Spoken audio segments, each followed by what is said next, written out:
Molecular mechanisms of cellular communication signaling pathways.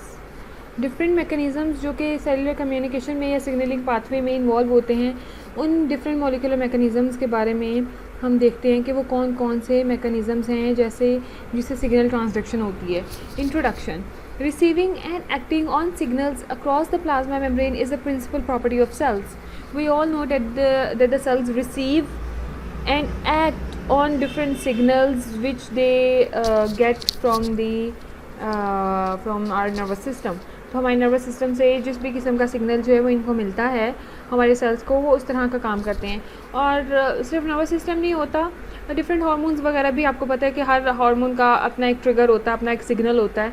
तो उस पे उन ट्रिगर्स पे, उन स्टिमुलस पे सेल्स जो हैं वो किस तरह से एक्ट करते हैं और वो कौन से मॉलिक्यूलर मैकेनिज्म्स इन्वॉल्व होते हैं जो इस सिग्नल ट्रांसडक्शन में, इस कम्युनिकेशन में इन्वॉल्व होते हैं. Communication between cells is mediated mainly by extracellular signal molecules. जो कम्युनिकेशन होनी होती है दो सेल्स में या डिफरेंट सेल्स में आपस में, उनके दरमियान तो वहाँ पर एक हमेशा जो एक्स्ट्रासेलुलर सिग्नल मॉलिक्यूल प्रेजेंट होता है.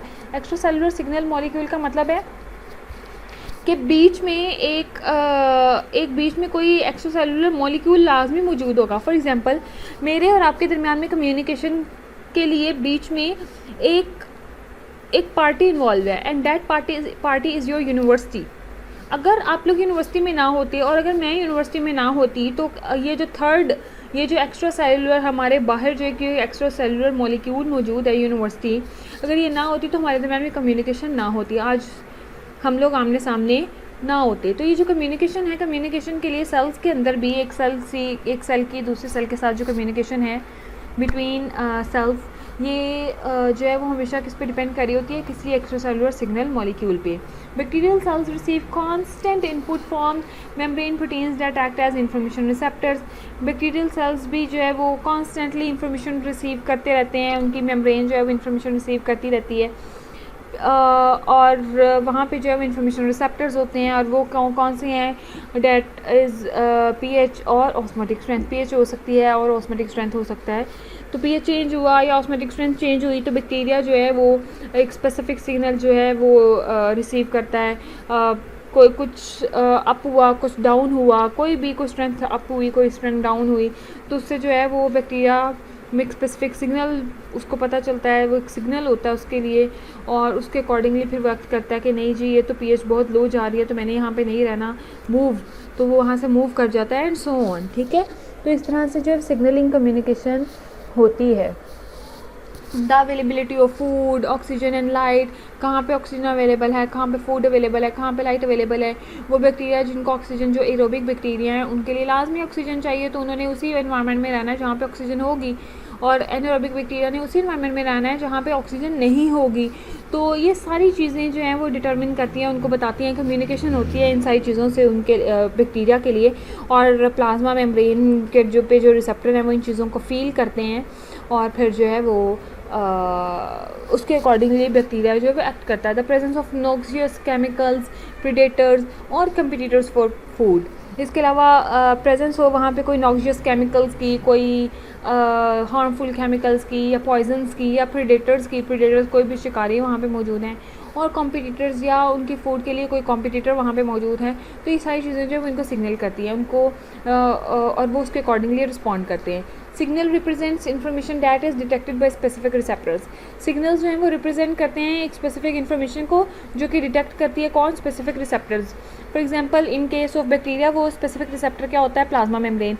इसी तरह हमारे अंदर भी मोस्टली जो रिसेप्टर होता है वो प्लाज्मा मेम्ब्रेन ही होता है, क्योंकि प्लाज्मा मेम्ब्रेन में ही स्पेसिफिक जो है वो सेल्स प्रेजेंट होते हैं जो कि ये रिकॉग्नाइज़ करते हैं कि किस टाइप की इन्फॉर्मेशन आ रही है, क्या आ रहा है. ठीक है, तो ये सारी चीज़ें. Signal transduction is the conversion of information into a chemical change. जो सिग्नल ट्रांसडक्शन है वो बेसिकली क्या है, कन्वर्जन है इन्फॉर्मेशन की इनटू अ केमिकल चेंज, कि जो इन्फॉर्मेशन आई है उसके अकॉर्डिंगली आपने जो है वो केमिकल चेंज करना है. केमिकल चेंज यानी कि आपके अंदर जो भी अब उसके अकॉर्डिंगली जो भी चेंज आएगा, तो वो चेंज कैसा होता है, मोस्टली वो कोई केमिकल चेंज ही होता है. जैसे कि यहाँ से सिग्नल इधर भेज दो, ये हार्मोन रिलीज़ करना शुरू कर दो, ये हार्मोन रिलीज़ करना बंद कर दो, ये वाला प्रोटीन रिलीज़ करो, ये प्रोटीन रिलीज़ ना करो, इस प्रोटीन को इनहिबिट कर दो, इस एंजाइम को इनहिबिट कर दो, इस एंजाइम को एक्टिवेट कर दो। तो ये सारे क्या हैं, ये सारे केमिकल चेंजेस हैं। या अगर इवन सिग्नल ट्रांसडक्शन भी होनी है, जो आपने नर्व इम्पल्स का भी सुना है, तो नर्व इम्पल्स में भी आपको पता है कि पोटेंशियल डिफरेंस जो है वो क्रिएट होता है, और वो भी आपके केमिकल चेंज की वजह से ही होता है। आपके पोटाशियम आयंस, आपके सोडियम आयंस अंदर जा रहे हैं, बाहर आ रहे हैं, तो ये सारी चीज़ें केमिकल चेंज होता है। तो जो भी इंफॉर्मेशन आएगी उसके अकॉर्डिंग कोई ना कोई केमिकल चेंज होगा सेल के अंदर। Cells have specific signal mechanism, cell के अंदर स्पेसिफिक सिग्नल मैकेनिज्म होता है। All cells have specific and highly sensitive signal transduction mechanisms. Stimuli act through specific protein receptors in the plasma membrane. Stimuli जो है वो act करता है through specific protein, एक किसी भी स्पेसिफिक प्रोटीन के थ्रू रिसेप्टर्स में इन द प्लाज्मा मेम्ब्रेन। और रिसेप्टर्स कौन कौन से होते हैं, बाइंड द सिग्नल मॉलिक्यूल। वो जो रिसेप्टर्स हैं वो आपके सिग्नल मॉलिक्यूल से बाइंड कर जाते हैं, या वो आपके सिग्नल को एम्पलीफाई कर देते हैं, या फिर integrate it with input from other receptors, या वो उसको इंटीग्रेट कर देते हैं और इनपुट के तौर पे काम करते हैं टू अदर रिसेप्टर्स, दूसरे रिसेप्टर्स के लिए। And transmit the information into the cell, और इंफॉर्मेशन को सेल के अंदर तक ले जाते हैं रिसेप्टर्स। ठीक है, प्रिंसिपल ऑफ सिग्नल ट्रांसडक्शन क्या है, तो आपके पास आपके प्लाज्मा मेम्ब्रेन के ऊपर कोई रिसेप्टर मौजूद है, रिसेप्टर प्रोटीन है, और एक्स्ट्रा सेलुलर सिग्नल मॉलिक्यूल आएगा, उसके साथ बाइंड करेगा। जैसे बाइंड होगा तो कोई ना कोई केमिकल चेंज इनिशिएट होगा, और वो केमिकल चेंज है वो इंट्रासेलुलर सिग्नलिंग प्रोटीन्स की मदद से अचीव होगा, और उसके अकॉर्डिंगली फिर जो इफेक्टर प्रोटीन्स होंगे, इफेक्टर प्रोटीन्स या इफेक्टर्स भी कह सकते हो, ज़रूरी नहीं है कि इफेक्टर्स सिर्फ प्रोटीन्स हों, इफेक्टर्स आपके प्रोटीन्स के अलावा और भी कुछ हो सकता है। तो इफेक्टर्स मतलब कि जिन पे असर आएगा उस सिग्नल का, तो जैसे कि मेटाबॉलिक एंजाइम हो सकता है, वो कोई जीन रेगुलेटरी प्रोटीन हो सकता है वो, या कोई साइटोस्केलेटल प्रोटीन हो सकता है। तो इनमें से कोई मेटाबॉलिक एंजाइम पे भी असर पड़ सकता है, कोई जीन रेगुलेटरी प्रोटीन पे असर पड़ सकता है, या कोई साइटोस्केलेटल प्रोटीन पे असर पड़ सकता है। अगर मेटाबॉलिक एंजाइम पे पड़ेगा उसका इफेक्ट, तो वो क्या होगा, अल्टर्ड मेटाबॉलिज्म अल्टर होगा। स्लो करना है तो स्लो डाउन हो जाएगा, तेज़ करना है तो तेज़ कर दिया जाएगा। जीन रेगुलेटरी प्रोटीन पे अगर असर पड़ेगा तो उससे क्या होगा, अल्टर जीन एक्सप्रेशन होगा। अगर तो उस प्रोटीन का जीन एक्सप्रेशन जब कम था तो ज़्यादा हो जाएगा, ज़्यादा था तो कम हो जाएगा, and so on. Cytoskeletal protein पे अगर होगा तो अल्टर्ड सेल शेप और मूवमेंट, जिससे क्या होगा कि सेल की शेप तब्दील होगी या मूवमेंट होगी, सेल मूवमेंट करेगा। फॉर एग्जांपल कि आपके हाथ पे सुई चुभी, तो ये एक सिग्नल था, ये एक स्टिमुलस था जिसको आपके सेल्स के अंदर मौजूद नर्व्स ने रिकॉग्नाइज़ किया।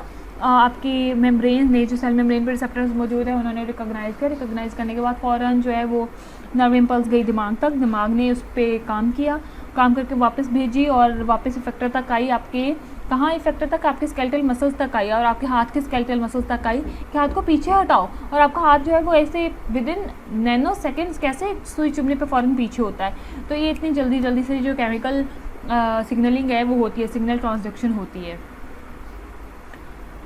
Next, extra cellular signal molecules bind to specific receptors. जितने भी एक्स्ट्रा सेलुलर सिग्नल मॉलिक्यूल्स होते हैं वो स्पेसिफिक रिसेप्टर्स के साथ बाइंड करते हैं। Cells and multi cellular animals communicate by means of hundreds of kinds of signal molecules, proteins, small peptides, amino acids, nucleotides, steroids act as signal molecules. ये सारी चीज़ें जो सिग्नल मॉलिक्यूल के तौर पर एक्ट कर सकती हैं। Extra cellular signal molecules bind to either cell surface और intracellular receptors.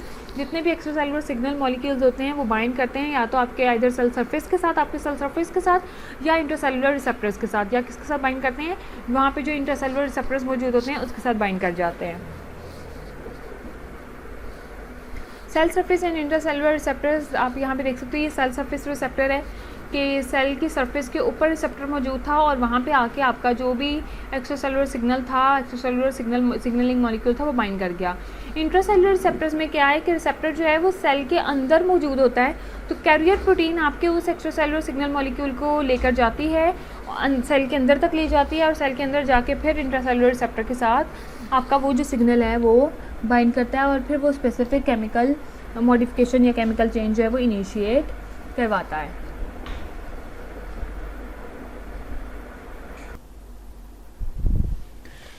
Receptor proteins might be transmembrane intracellular. अब जो रिसेप्टर प्रोटीन्स होती हैं जो एक्ट एज ए रिसेप्टर करती हैं वो आपकी ट्रांसमेम्ब्रेन भी हो सकती हैं। हाँ जी, ट्रांसमेम्ब्रेन और इंट्रासेलुलर प्रोटीन्स दो डिफरेंट प्रोटीन्स हैं। आप हम सबको पता है इंट्रासेलुलर प्रोटीन्स वो वाली प्रोटीन्स है जो सेल के अंदर पाई जाती हैं, और ट्रांसमेम्ब्रेन वो है जो कि ऐसी होती हैं जो कुछ थोड़ी सी सेल से बाहर होती हैं, थोड़ी सी सेल के अंदर प्रोटीन होती है। ट्रांसमेम्ब्रेन यानी कि वो आपकी मेम्ब्रेन के अंदर से सॉरी प्लाज्मा मेम्ब्रेन के अंदर से पास हो रही होती है। In most cases the receptors are transmembrane proteins on the target cell surface. Most cases में क्या होता है कि जो आपके रिसेप्टर प्रोटीन्स होती हैं वो ट्रांसमेम्ब्रेन प्रोटीन्स होती हैं और टारगेट सेल के सरफेस के ऊपर प्रेजेंट होती हैं। In other cases the receptor proteins are inside the target cell and the signal molecule has to enter the cell to bind to them. दूसरे केसेस में क्या होता है कि आपकी जो रिसेप्टर प्रोटीन है वो इंट्रासेलुलर होती है और सिग्नल मॉलिक्यूल को अंदर जाना पड़ता है सेल के अंदर और फिर जाके वो इंट्रासेलुलर रिसेप्टर प्रोटीन के साथ बाइंड करता है। Signal molecules can act over either short और लॉन्ग डिस्टेंसेस।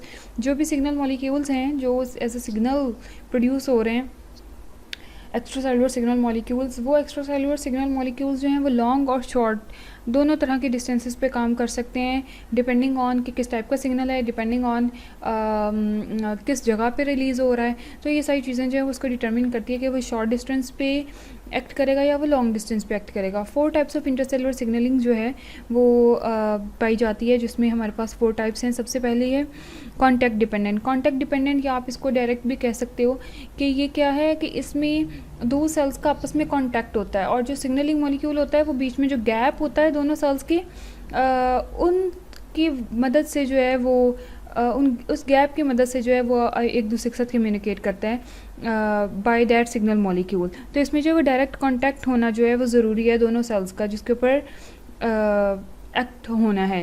तो रिसेप्टर एक सेल के ऊपर मौजूद है और सिग्नल जो है वो दूसरे सेल के ऊपर मौजूद है। तो दोनों सेल्स जो है एक दूसरे की क्लोज प्रॉक्सिमिटी में आएंगे तभी सिग्नल जो है वो आपके रिसेप्टर के साथ बाइंड होगा और फिर जो भी आगे केमिकल चेंज होना है वो होगा। नेक्स्ट है हमारे पास पैराक्राइन। पैराक्राइन में क्या है कि इसमें बेसिकली लॉन्ग डिस्टेंस पे भी ये दूर कहीं भी मौजूद मॉलिक्यूल के साथ जो है वो इंटरेक्शन हो सकता है और इसमें जो भी आपका सिग्नलिंग सेल है वो सिग्नल रिलीज़ जब करता है तो टारगेट सेल्स जो हैं वो उससे दूर हो सकते हैं और वो उन दूर वाले टारगेट सेल्स पे जो है वो एक्ट कर सकता है।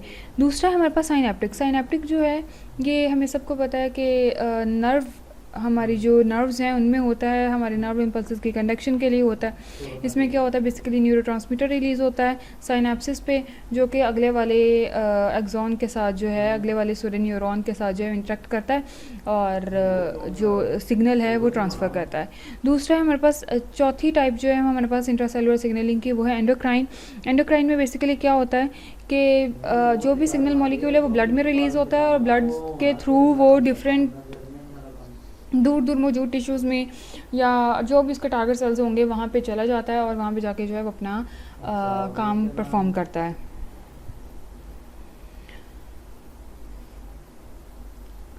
तो जैसे कि ऑटोक्राइन सिग्नलिंग है सेल टारगेट इटसेल्फ। इसमें क्या होता है कि सेल जो है वो अपने आप को ही टारगेट कर देता है। सिग्नलिंग एंड टारगेट सेल जो है वो दोनों एक ही होता है। वो ही सेल सिग्नल प्रोड्यूस कर रहा है और वो उसी सेल पे उसका रिसेप्टर मौजूद है, यानी कि ऑटोक्राइन सिग्नलिंग हो रही है यहाँ पे ही सेल जो है वो टारगेट कर देता है, अपने आप को ही टारगेट करता है। पैराक्राइन सिग्नलिंग में क्या है, a cell signals a nearby cell. Paracrine में क्या होता है कि जो भी कोई नियर बाय सेल है वो उसके ऊपर अटैक करता है, उसके ऊपर एक्ट करता है। तो सिग्नलिंग सेल हमारे पास जो है वो एक सेल है और उससे सिग्नल्स रिलीज़ होंगे और जो टारगेट सेल है उसके ऊपर रिसेप्टर मौजूद हैं और वो सिग्नल्स जो सिग्नलिंग सेल ने प्रोड्यूस किए हैं वो सिग्नल्स जाके रिसेप्टर के साथ टारगेट सेल के रिसेप्टर के साथ बाइंड करेंगे and that is called paracrine signalling. Next हमारे पास एंडोक्राइन। एंडोक्राइन जैसे अभी बताया आप लोगों को कि सिग्नल जो है वो ब्लड स्ट्रीम में रिलीज़ होगा और ब्लड से फिर जो है वो अपने टारगेट सेल तक जाएगा। इंट्रासेलुलर होगा, सेल के रिसेप्टर चूँकि इंट्रासेलुलर है तो वो जो सिग्नल मॉलिक्यूल है वो सेल के अंदर तक चला जाएगा, सेल के अंदर जाएगा और वहाँ पर जाके जो है वो अपना केमिकल चेंज जो है वो इसको लेकर आएगा। और फोर्थ टाइप है डायरेक्ट सिग्नलिंग। डायरेक्ट सिग्नलिंग में क्या है कि दोनों का जो है आपस में कॉन्टैक्ट होगा, दोनों जो है नेबरिंग होने चाहिए और एक दूसरे के साथ उनका कॉन्टैक्ट होना चाहिए थ्रू गैप जंक्शन। तो वो जो गैप जंक्शन है वो सिग्नलिंग सेल और टारगेट सेल के दरमियान में मौजूद होता है, जो कि जहाँ से फिर सिग्नल जो है वो आपके रिसेप्टर तक जाता है और टारगेट सेल तक जाता है और वहाँ पे जाके अपना फंक्शन परफॉर्म करता है। Next is slow and fast responses. Slow and fast responses क्या हैं कि certain signal responses that involve changes in gene expression and the synthesis of new proteins occur slowly. वो क्या होता है, स्लोली जो है वो रिएक्ट करता है, उसका जो इंटरेक्शन होता है वो भी स्लोली होता है। For example responses to increase cell growth and division occur slowly. तो वो वाले जितने भी रिस्पॉन्सेज जिनकी वजह से सेल ग्रोथ में इजाफा होता है या डिवीजन में इजाफा होता है, ख़ास तौर पे मैन और ह्यूमंस एंड एनिमल्स में, तो ये वाले जो ग्रोथ रिस्पॉन्सेज होते हैं और जो डिवीजन वाले जितने भी रिस्पॉन्सेज होते हैं ये स्लो रिस्पॉन्सेज होते हैं। हम देखते हैं कि अगर ह्यूमन बीइंग की एग्जांपल ले लें तो हमारी ग्रोथ जो है वो कब जाके 18-20 सालों में जाके कहीं जाके पूरी होती है। तो ग्रोथ जो है वो बहुत एक स्लो प्रोसेस है। इसी तरह changes in cell movement, changes cell के मूवमेंट में change, secretion occur much more quickly.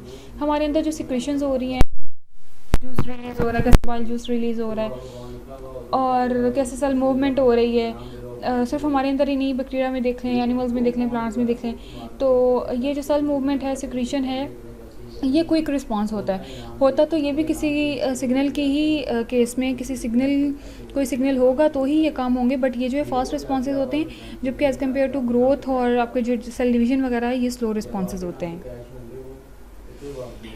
Extra cellular signals can act slowly और rapidly to change the behaviour of a target cell. तो स्लोली और rapidly दोनों तरह से एक्ट कर सकता है एक्स्ट्रा सेलुलर सिग्नल। स्लोली जो है वो तब रिएक्ट करता है जब वो डीएनए और आरएनए को भी अपने अंदर इन्वॉल्व कर रहा होता है। फॉर एग्जांपल ग्रोथ के केस में हो गया, फॉर एग्जांपल आपके माइटोसिस मियोसिस यानी कि सेल डिवीजन के केस में हो गया, तो वहाँ पे जब डीएनए आरएनए भी इन्वॉल्व हो रहा होता है ना, तो सिग्नल वहाँ पहले डीएनए आरएनए फिर प्रोटीन और फिर जाके जो है वो पूरे सेल के ऊपर एक ऑल्टर्ड उसका सेल का फंक्शन आता है। तो that is slow response.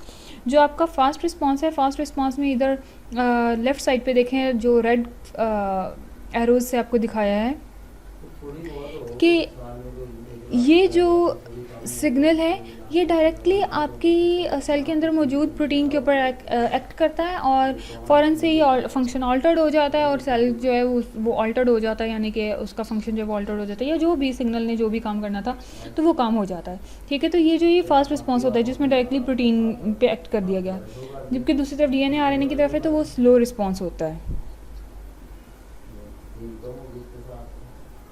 Next एक signalling via gap junctions. Signalling अगर गैप जंक्शन से होनी है तो वो कैसे होनी है? गैप जंक्शंस क्या हैं? Basically gap junctions are narrow water filled channels that directly connect the cytoplasm of adjacent epithelial cells। तो ये क्या करते हैं, एडजेसेंट जो करीब वाले एपिथेलियल सेल्स होते हैं, एडजेसेंट साथ वाले जो एपिथेलियल सेल्स होते हैं उनके साइटोप्लाज्म को आपस में एक दूसरे के साथ कनेक्ट करता है। बेसिकली एक नैरो वाटर फिल्ड चैनल होता है और इसके अंदर जो है वो, जैसे हमने प्लाज्मा मेम्ब्रेन में हमें पता है ना प्रोटीन चैनल्स होते हैं, इसी तरह यहाँ पर हमारे पास वाटर फिल्ड चैनल है। अब ये जो चैनल है ये बेसिकली क्या करता है कि सिग्नल जो है वो एक सेल से रिलीज़ हो रहा होगा और टारगेट सेल के अंदर जा रहा होगा और वहाँ पे जाके उसके रिसेप्टर के साथ बाइंड कर रहा होगा। Cells connected by gap junctions share small molecules. जो सेल्स जो हैं वो कनेक्ट होते हैं गैप जंक्शंस के थ्रू, वो जो है स्मॉल मॉलिक्यूल्स का आपस में एक दूसरे से शेयर भी कर लेते हैं, क्योंकि वाटर चैनल है तो स्मॉल मॉलिक्यूल्स एक सेल से दूसरे सेल में, दूसरे सेल से पहले वाले सेल में, तो जो कनेक्टेड हैं उनमें तो ये वाला जो काम है वो चलता रहता है, शेयरिंग ऑफ मॉलिक्यूल्स होती रहती है, including small intercellular signaling molecules such as cyclic AMP and calcium 2+ ions या calcium cations. These cells respond to extracellular signals in a coordinated way। और ये जो सेल्स हैं वो एक बड़े कोऑर्डिनेटेड वे में एक्स्ट्रासेलुलर सिग्नल को रिस्पॉन्ड करते हैं, क्योंकि दोनों सेल्स आपस में एक दूसरे के साथ कनेक्टेड हैं, तो इसके लिए जो है वो चूँकि उनके दरमियान कनेक्शन है तो दोनों को आपस में एक दूसरे के साथ कोऑर्डिनेटेड भी होना चाहिए। ये नहीं है कि पहले वाला सेल जो है वो कभी भी एमी सिग्नल रिलीज़ कर दे, और ये भी नहीं है कि टारगेट सेल जो है वो कभी भी सिग्नल को एक्सेप्ट कर ले। तो दोनों ने कोऑर्डिनेटेड वे में करना है कि जब उसको सिग्नल देने की ज़रूरत है और जब उसको एक्सेप्ट करने की ज़रूरत है। Next is cell respond to a combination of signal. Cell जो है वो रिस्पॉन्ड करता है कॉम्बिनेशन ऑफ सिग्नल्स के। ये नहीं है कि एक सेल जो है सिर्फ एक सिग्नल को रिस्पॉन्ड करता है, ऐसा तो नहीं होता। हर सेल, कई सेल जो है वो कई सिग्नल्स को रिस्पॉन्ड करते हैं। फॉर एग्जांपल आप देखें कि अभी जैसे किडनी में कह रही हूँ, आप पेंक्रियाज की एग्जांपल ले रहे हैं, तो पेंक्रियाज में डिफरेंट टाइप्स के सेल्स हैं जो डिफरेंट हार्मोन से या डिफरेंट प्रोटीन से डिफरेंट तरीक़ों पे एक्ट करते हैं। तो एक सेल में ज़्यादा रिसेप्टर्स भी हो सकते हैं, डिपेंड करता है कि कौन कौन से रिसेप्टर्स उसमें मौजूद हैं, तो वो उन सब के सब सिग्नल्स को रिस्पॉन्ड कर सकता है।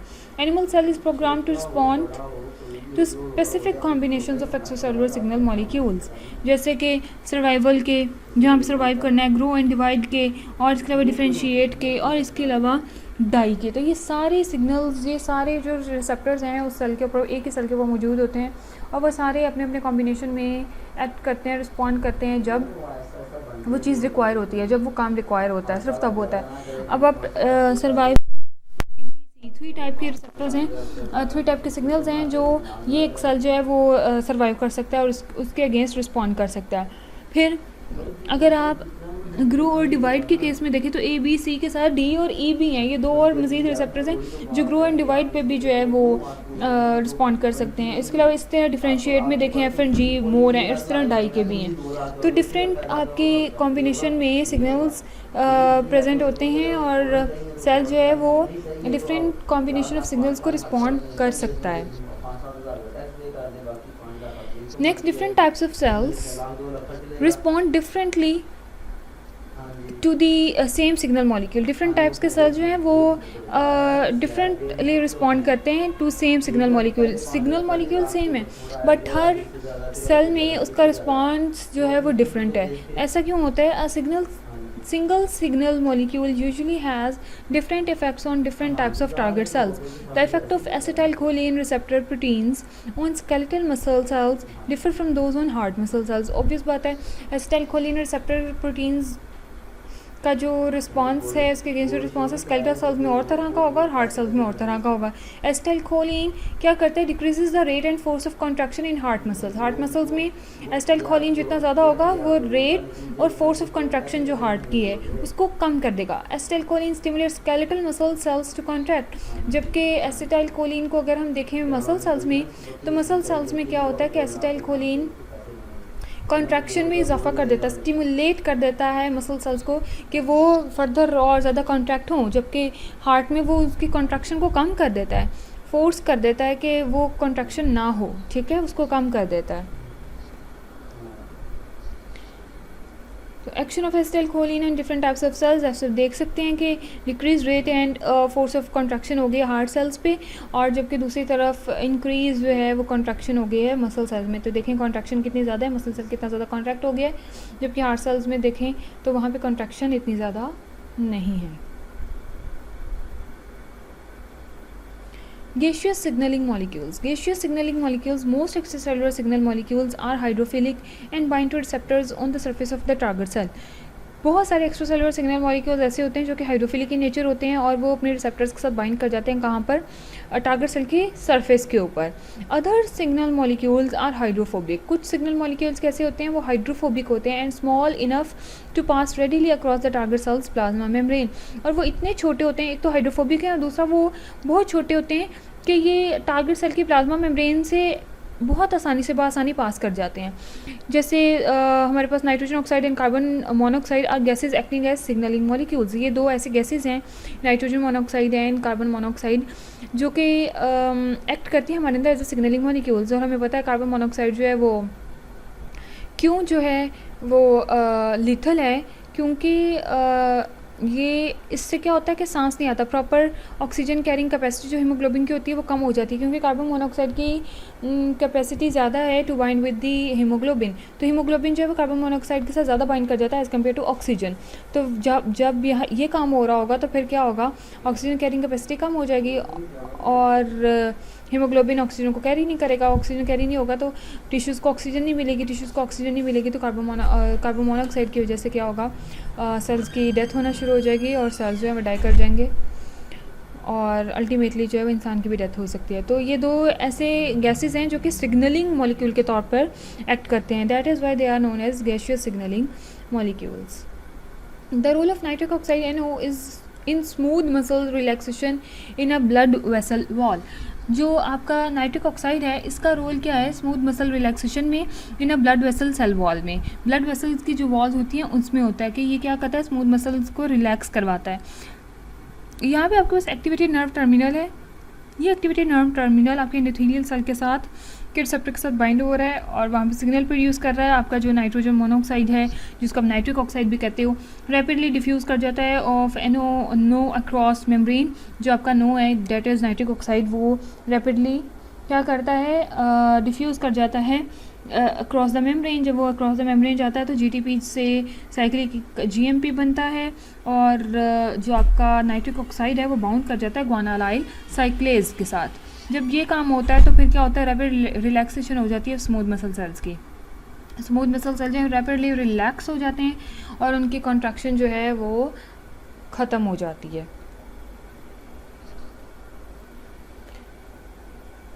Next is nuclear receptors are ligand modulated gene regulatory proteins. ये क्या है, ligand modulated gene regulatory proteins होती हैं। स्मॉल हाइड्रोफोबिक सिग्नल मॉलिक्यूल्स हैं, diffuse directly across the plasma membrane, जो कि डायरेक्टली डिफ्यूज कर जाते हैं प्लाज्मा मेम्ब्रेन से। They bind to intracellular receptors, ये इंट्रासेलुलर रिसेप्टर्स के साथ बाइंड करते हैं। That are gene regulatory proteins, जो कि बेसिकली क्या है, जीन रेगुलेटरी प्रोटीन्स होते हैं। रिसेप्टर्स कौन से, उन रिसेप्टर्स के साथ जो कि जीन रेगुलेटरी प्रोटीन्स होती हैं उनके साथ बाइंड करता है। These signal molecules include number 1 steroid hormones, number 2 thyroid hormones, number 3 retinoids and number 4 vitamin D. ये जो सिग्नलिंग मॉलिक्यूल्स हैं इनमें स्टेरॉइड हार्मोन्स भी होते हैं, इनमें थायराइड हार्मोन्स भी होते हैं, इनमें रेटिनॉइड्स भी होते हैं और इनमें विटामिन डी भी शामिल है। Activation of nuclear receptors, these signal molecules act by similar mechanism. ये सिमिलर मैकेनिज्म से, जैसे हमने पीछे अपने मैकेनिज्म्स पढ़े हैं, उन्हीं मैकेनिज्म्स के थ्रू सिग्नल मॉलिक्यूल जो है वो एक्ट करते हैं। They bind to their respective intracellular receptor proteins, ये अपने रिस्पेक्टिव जो भी इंट्रासेलुलर रिसेप्टर प्रोटीन है उसके साथ बाइंड करते हैं। They alter the ability of receptor proteins to control the transcription of specific genes, ये जो है वो एबिलिटी को ऑल्टर कर देते हैं रिसेप्टर प्रोटीन्स की, to control the transcription of specific genes, जिसकी वजह से जो स्पेसिफिक जीन्स की ट्रांसक्रिप्शन जो है वो कंट्रोल हो जाती है।